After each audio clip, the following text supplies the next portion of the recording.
反而咧，我突然間醒起一樣嘢，我講呢啲咁嘅諗法又唔係啲好新嘅嘢嚟嘅。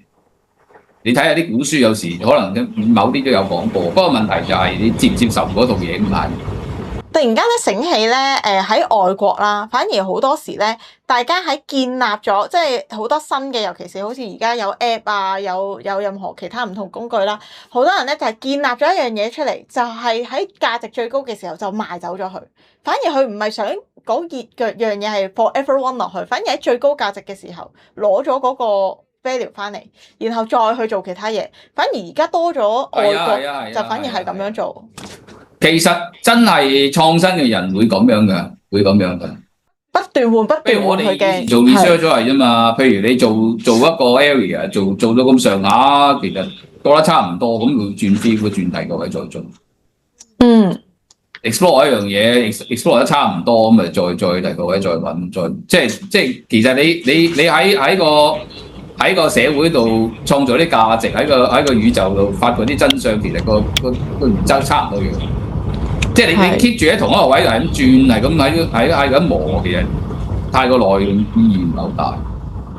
即係等於 Elon Musk 都係嗰陣 PayPal 做咗出嚟，佢都係賣走咗，又係換咗嚿錢。做車做火箭咯，咁咪逐個位試，即係咁佢先就不斷咁創造一啲新嘢出嚟。反而更加有嗰個本錢去俾你鑽研下一樣嘢，所以其實反而你呢啲就係講緊創業家咯，即係創業家，普通商家又唔同。我商家就即係佢做個 deal 啫嘛，你即係睇下點樣去 sell 下嘢啊，氹啊，即係嗰啲啦。咁但係你話創業嗰啲創業家有創造啲嘢出嚟啊。咁你創造啲嘢出嚟嘅話，你一定係行啲難行嘅路，係嘛？即係可能隨時破產啊，即係乜都冇晒啊，即係有機會係咁樣。咁佢又肯冒險咁行條路出嚟，行完一個新嘅位，佢又再行第二個新嘅位。通常呢啲人都係咁。其實喺繼承嗰個觀念入邊啦，反而我就想問下，除咗錢以外，就冇咗嗰個精神本身就繼承得就冇。你已經係延續啦嘛，你唔係創新嘛，你延續緊你上一代嘢。咁佢哋就只會係困住喺同上一代去做比較，我點樣可以做得叻過上一代？你已經有個框架，有個 framework 框住你，咁你就係做呢啲嘢㗎啦。咁咯，你喺呢個框架裏邊去再做啲嘢出嚟咯。咁但係你唔會好新咯，你唔會可以好容易跳出成個框。有兩種說法啦，有啲人就會覺得，喂，我以前人行咗一條成功嘅路俾你，已經開咗路咯。但係你去創業，你未知道，即係當然啦，成功嘅你就會知啦，失敗嘅有幾多，大家都可能即係數唔到噶嘛呢樣嘢。所以變相嗱，你繼承嘅話，就一定係安安全全行緊一條已經開發咗嘅路。係啊，你從生活嘅角度講係咯。譬如你話要溫飽要滿足係嘛，甚至要奢華嘅生活，其實好多人都做得到。你繼承都可能已經好足夠。不過問題就係你人生追求啲乜嘢啫嘛？如果你係滿足於呢一種狀態，咁當然冇問題嘅。各人嘅生活模式呢個，我哋一般嚟講唔批評任何人。但有啲人覺得可能想做啲嘢嘅，即係令世界記得佢嘅啊。或者佢做啲嘢佢不枉此生嘅，咁你當然你就要諗多啲啦，要行啲崎嶇難行。係，即係我哋除咗之所以會欣賞你，就係因為個個唔敢行，你去行，你又行到條路出嚟啊嘛。咁一定唔會舒服自在噶啦。咁當然你話，我都咁多錢，佢老豆咁多錢，阿爺又咁多錢，佢點解要搞咁多嘢咧？揾嚟搞咧？即係你又可以問翻轉頭嘅呢個問題。咁睇你自己想要咩人生咯？呢個好個人嘅呢個問題。繼承上面咧，除咗喺實質嘅錢啊、資金啊或者生意之外啦，反而呢一啲會唔會係更加重要咧？個影響，譬如繼承咗一啲人脈啦，一啲知識啦，或者係一啲思維嘅模式啦。人脈嘅話，逐樣講啦。嗱，人脈呢啲係好時空嘅啫。你嘅人脈你一移咗民，一出咗差，你一過咗，唔好話過咗10年，你過咗5年，其實你嗰啲人脈完全唔同。你轉咗工，可能啲人脈都唔同晒。其實好 localize 呢樣嘢。知識嘅 depends on 你咩知識啦。如果你嗰啲知識比較通用嘅知識咧就好啲。如果你啲唔係好通用嘅知識係嘛，學下點樣寫 program 嘅，你轉頭都唔使你寫啦，電腦寫啦已經。即係知識都有啲嘢係好時空性嘅，即係你唔 transfer 啊。仲有咩啊？人物知識仲有咩？思維，商業思維、生意嘅邏輯等等。唔同嘅思維咩思維啊？我哋每分鐘每秒鐘都思考嘅，即係思維就唔係。即係如果對比翻，如果係基層出身，父母係打工，我嘅思考嘅嘢每日可能就係翻工放工翻到屋企煮咩飯，嗰個思維會唔同咗。你咁就唔係叫思考啦，你再一啲思考嘅人，即係你譬如你問我覺得我自己都係一個思考型嘅人，即係思考係我哋每分每秒都會做緊樣嘢。呢個唔會有咩時間係唔思考，有咩時間思考，你唔會咁樣拆開嘅。即係當你係你自認自覺係一個懶人，你唔想思考嘅時候，你先會發現自己有啲時間我會思考，有啲時間我唔會思考。你明唔明？係嗱，如果我哋喺繼承嚟講啦，有個老婆係啦，你有冇 check 過自己有冇㗎？冇 check 過。行為上面冇，但係你可能你個腦上我面唔覺得 Marky 有啲恰當嘅測試可以 check 到呢樣嘢。咁你有冇 check 過自己嘅智商有冇話係高過？我覺得我智商唔係好高。係有冇話高過100啊？或者正常智商話100個智商。咁低調，下次做個 test 啊！我唔知有咩。有冇 check 埋自己16型人格啊 ？check 智商通常 check IQ 係細個 check 噶嘛，冇啲幾廿歲人都 check IQ 玩嘅。人格16型人格，你睇過咁多節目，見過我做咁多節目，你都好清楚，唔使測啊。另外咧喺繼承上面啦，大家就會經常性會有一句就係講富不過3代。咁呢一樣嘢係咪真係神話定係一個規律咧？好多時我哋見證嘅又真係會有呢樣嘢發生喎，所以先至會有呢一句嘅説話，富不過3代。其實好多嘢都唔過3代㗎啦，正話我哋講嗰啲，譬如你建立一個事業，有幾多事過3代咧，都好少啦，係嘛？咁你地產點都過到3代啊？就係歐洲見到啲品牌寫住19叉叉18叉叉，巴閉嘅啲1128年嗰啲話覺得自己好耐歷史嘅啦，即係好少嘅。多數你咩嘅世界變㗎嘛？你世界變叫需求會變，供應會變嘅嘛，咁你好自然有咗咁上下。你某個年代做落嘅嘢，咁第時一唔啱用㗎啦。咁你繼續繼承落去，咁你繼續嘅一個唔啱用嘅一個模式，咁當然就 work 啦。如果好似用外國嗰種方式，佢哋唔係將公司俾自己嘅仔女，而係揾一個有能者去居資，繼續繼承落去。咁係咪喺能力上面，佢呢一樣嘢可以繼續？因為你去揾到一個適合嘅人選去繼承啊嘛。咁會唔會呢一樣嘢反而打破咗？但係你都要睇間公司做緊嘅嘢係咪適合個時代需要嘅嘢啊嘛。即係假設好似 Meta 咁，佢不斷轉型噶嘛呢樣嘢，所以你咪可以不斷過3代咯。即係我又淨係喺 social media。其實間公司有難不斷轉型嘅，你個世界變到咁上下，你轉下公司，其實你都跟唔切嘅。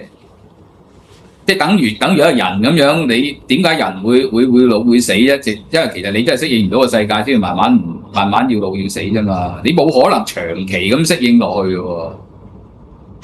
因為你嘅身體、你嘅細胞其實漸變嘅嘛，即等於間公司一樣㗎。你同一批人、同一副機器，咁其實你嘅變都係有限㗎嘛，唔係質變，通常係量變，係漸變。咁你呢種漸變其實世界就唔會同你漸變㗎嘛，成個突變㗎嘛。如果個世界係突變大變嘅時候，咁你間公司最終可能去咗個位就係適應唔到個世界。所以去到咁上下，公司都係應該要倒閉，應該就開翻間新。即係其實係好合理，啲人一樣去咁上下，你副計唔適合個世界，明唔明啊？咁咪瓜咯，你等你下一代接落去咯，等佢適應咗，點？你諗下點解所有動物都會有繁殖啫？點解唔係一個body永遠落去啫？就係因為全個世界都係變緊噶嘛。其實你副嘢冇可能永遠咁適應，過千年過萬年適應落去，你唔可能。你只有不斷咁樣有生有死，有生有死呢個過程，先會製造一啲 mutation， 有啲突變，有突變你先至可以適應到新嘅環境。呢個係需要嘅。所以死亡啊，無論人好公司好係需要。係。咁成個經濟週期係咪都係一樣啦，要咁樣？甚至你話國家都好啊，一樣，因為我都係咁講嘅啫。有啲國家梗係唔好，我唔中意話自己亡國啊倒台啦。咁但係你事實上係歷史上係不斷咁發生呢啲事嘅嘛。你去到唔適應世界嘅狀態嘅時候，咁你咪繼續唔到落去咁咪一係可能亡國，一係分裂，一係合併咁，其實見得好多噶啦呢啲。呢個世界呢個宇宙本質就係咁。而家我哋一直講啦，話我哋嗱好多嘢可以俾下一代去繼承啦，等等啦。但係而家我哋繼承得越多，會唔會越削弱咗成個佢哋喺社會上面嘅生存能力咧？即係以前嘅人可能會唔會為面對住咁多唔同嘅困難，我要咁樣去打拼出嚟，其實個接受嘅能力你繼承得多有能力，但係你都唔使太過擔心繼承得多。因為當你嗰盤生意係白手興家嘅時候，嗰陣時就最賺得多，個增長就最高。但係隨住你第二代、第三代嘅時候，佢慢慢嗰盤生意都未必好適應到個環境，或者已經成熟咗，個增長都會低咗。慢慢佢高個速度會慢咗。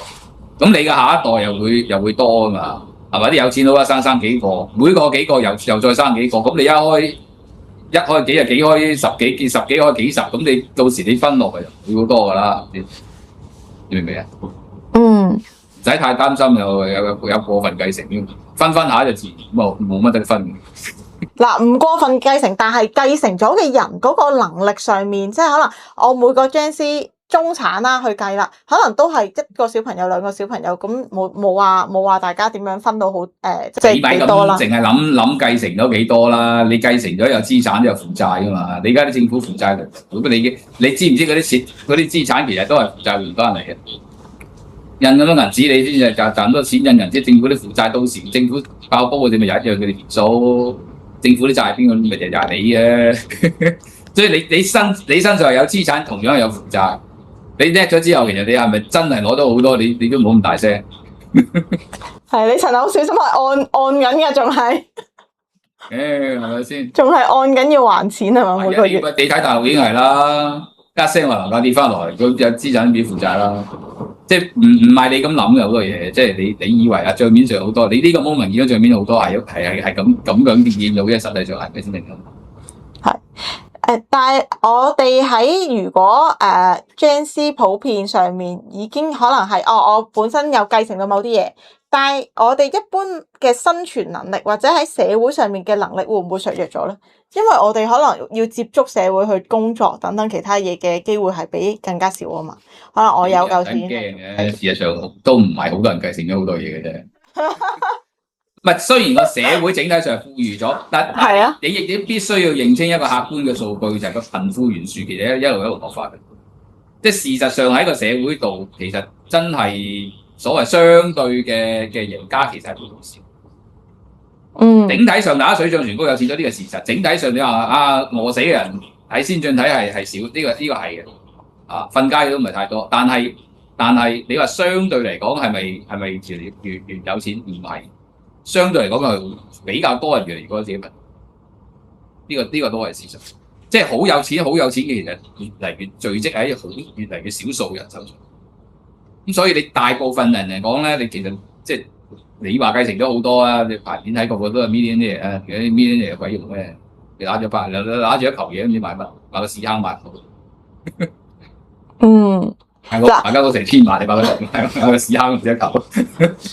等於你頭先有講過咧，就係講話，你唔好話淨係睇面嗰條數啦，其實背後負債都要去睇啦。即係等於有啲家庭上面都係有啲嘢係需要繼承嘅，係乜嘢咧？責任啦，即係可能屋企你某啲人係需要照顧啦，長期等等呢一啲，其實都係會影響到成個嚟講。嗰啲又唔使你講到咁大議題。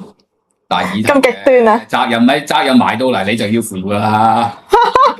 唔係有啲咁嘅責任埋到你身，你就走唔甩㗎，你又要負啦，係咪先？係。你同啲未負過責任嘅人講係佢聽唔。舉凡負過責任嘅人，你都明我呢句嘢講咩？你買到嚟你負，你走唔甩。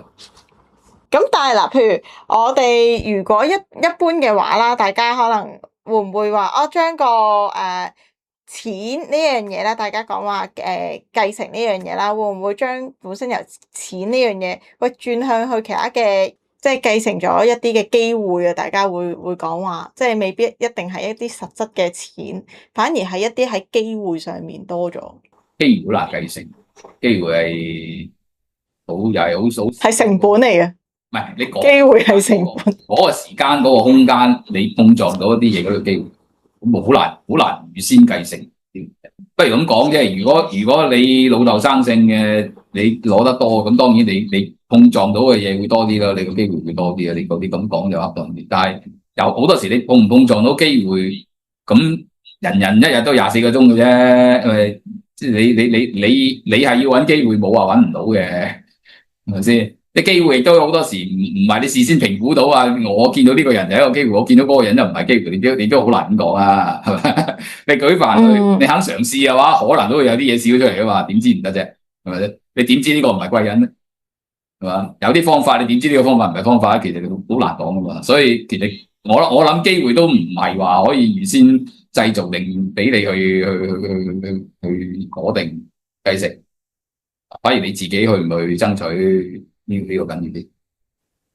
好，咁啊嗱，最後咧就係講緊話呢一樣繼承嘅嘢，其實係咪純粹我哋自己對呢一個傳承嘅執着咧？即係好似喺外國都未必有咁多呢一啲嘅説法，純粹係我哋華人嚟講係比較多呢一種嘅執着喺度咧，只係一個偏執講，要繼承啲乜嘢，傳承啲乜嘢，但其實喺外國係唔貼。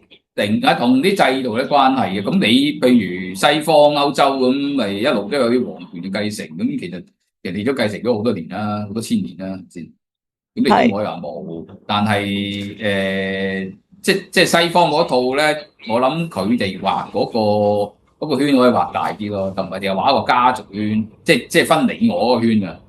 咁如果當然而家呢一個年代，可能嗰個你我個圈成畫到自己一個人添啦，自己一個人以外就你啊。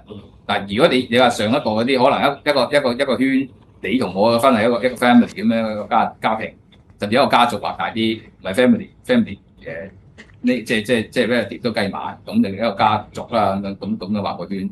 咁呢個可能華人就咁樣畫圈，西方畫嗰個圈就再畫大啲，係啊，成個鎮成個國家咁畫都得嘅，即係人哋可能。咁你即係你當唔當幾多人先係我嘅，跟住係邊隻係你嘅？咁你即係自己，咁你點樣去界定？喺香港就會比較多咯，任何繼承嘅嘢，嗱，村屋繼承啦，連公屋都係繼承啦，即係變咗係你係變咗好似由個社會制度開始就係咁樣。華人係以家庭為單位噶嘛，以家為一個單位，即係傾向咁樣啊。嗯。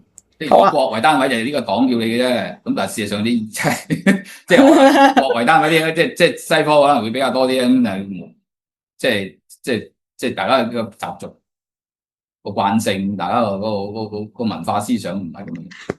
但係如果喺一個有繼承思想嘅社會嚟講啦，你覺得係會偏向走向更加好啊，定係只會可能更加即係大家喺個進步上面會更加慢咧？冇話好或者唔好嘅，思想上有啲約束咯。有啲約束可能對創意嚟講會爭啲。咁你可能亦都呢個係一個因素解釋點解話西方嗰啲創意會好啲咯。你見好多科學嘅發現啊發明，其實都喺歐洲同埋西方。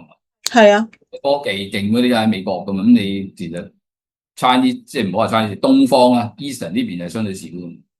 咁當你有越係多嘅繼承傳統或者嗰啲咁嘅枷鎖綁住，你咪發揮個係整體嚟講係差。